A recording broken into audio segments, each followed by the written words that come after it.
A Breed Apart review. This Wes Craven-inspired horror remake is one of the best worst horror movies I've seen in a long time. When The Breed came out in 2006, the Michelle Rodriguez-led horror movie came and went without much fanfare, serving as another unfortunate blemish on Wes Craven's filmography. As such, I certainly found myself intrigued when A Breed Apart was announced to be in development, as the concept of genetically enhanced dogs going on a rampage sounded like a fun one if done properly. Plus, the casting of Hayden Panettiere made me excited to see her horror tenure continue. Unfortunately, not only does the movie fail to clear the original's low bar, but it becomes one of the best worst movies ever.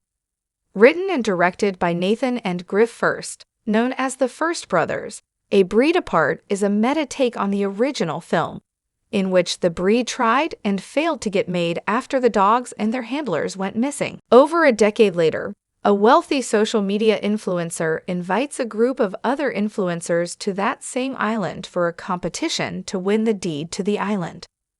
When they realize the island is full of the man-eating dogs who went missing during the original movie's production, the group must fight for their survival. A meta-driven story is one that often hooks me directly into a movie, partly because it leads to some fun satirical beats regarding the industry and subverts expectations.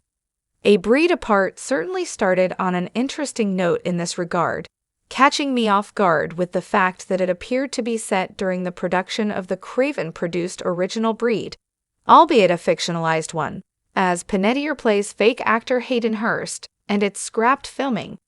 But this is essentially the end of A Breed Apart's meta-element, as the movie's shift to focusing on the influencer characters also pushes Panettiere's character out for most of the rest of the film. While this could have led to a fun takedown of the influencer culture through a creature feature lens, it's ultimately a missed opportunity, particularly with how little I liked any of the characters. While Grace Caroline Curry's Violet and Virginia Garner's Thalia have enjoyable moments, the rest of the roster feel like they're such over-the-top archetypes of popular influencers that I felt no real connection to them or a desire to get to know them. This is further worsened because the movie makes no real efforts to give anyone well-rounded arcs or characterizations, relying on their personalities for endless bickering amid the dog carnage. Where the original Breed was a far more straightforward horror drama, A Breed Apart proves to be a rather funny effort, though how much is intended is hard for me to say. There are parts that definitely feel like the First Brothers recognized the potential hilarity of their concept, including Violet kicking a rabid puppy like a field goal, complete with ridiculous editing and a quip of "I just kicked a puppy" from Curry's character. It also goes into Sharknado-level insanity, as the dogs suddenly start climbing trees and swinging from ropes to go after the human characters. Other parts feel like they were intended to be somewhat serious, and yet I still found myself laughing at just how ridiculous and over-the-top the execution was. Whether it's shots of the dogs attempting to break through a door to attack someone, or Panettiere getting a big hero moment of taking down the dogs with ease, only for the kills to be humorous, the First Brothers' tonal execution was really hard to nail down. With them being the biggest part of the film, the dogs themselves were important for A Breed Apart to deliver on, and yet they missed the mark by a country mile.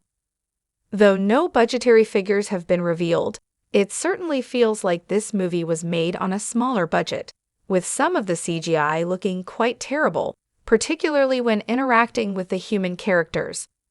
More egregious is that a lot of the movie's CGI looks to have been made with AI, as the brushstroke-like backgrounds and emotionless highlights of the animals look artificial.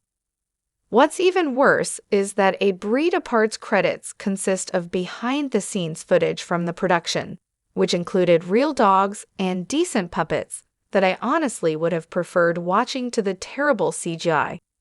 Given the First Brothers are clearly aiming for an over-the-top and ridiculous tone.